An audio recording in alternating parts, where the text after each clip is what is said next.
La Fiscalía presentó sus alegatos finales en el juicio que enfrentan dos médicos del IPS por un caso de presunta negligencia médica. Según el Ministerio Público, un bebé murió en el 2011 porque los doctores no le practicaron una cesárea a la madre que tenía un embarazo de alto riesgo. Cuando estaba embarazada, Amelia Rodríguez tenía una obesidad mórbida y presión alta. Una ecografía reveló que su bebé contaba con 4,5 kilos, por lo cual su médico tratante sugirió un estudio pélvico fetal.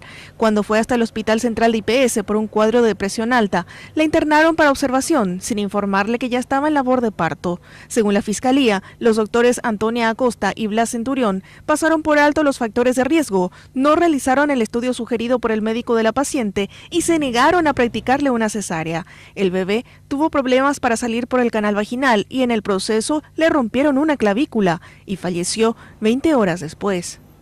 Lo que el Ministerio Público señala es que no debió haberse realizado un parto vaginal, sino que debió haberse realizado una cesárea por todas las condiciones que la paciente tenía al momento de ingresar y las condiciones de ese bebé.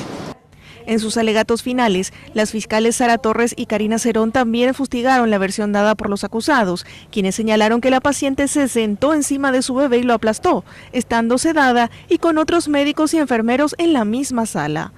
Y eso escapa a toda lógica en primer término porque era una madre con una obesidad importante. ¿Cómo sentarse sobre esa criatura y que esa criatura no muera al instante? Esa criatura murió 20 horas después, no murió aplastada. Ambos médicos están acusados de homicidio culposo, delito que es evaluado por el tribunal integrado por los jueces Héctor Capurro, Cintia Lovera y Juan Carlos Zárate.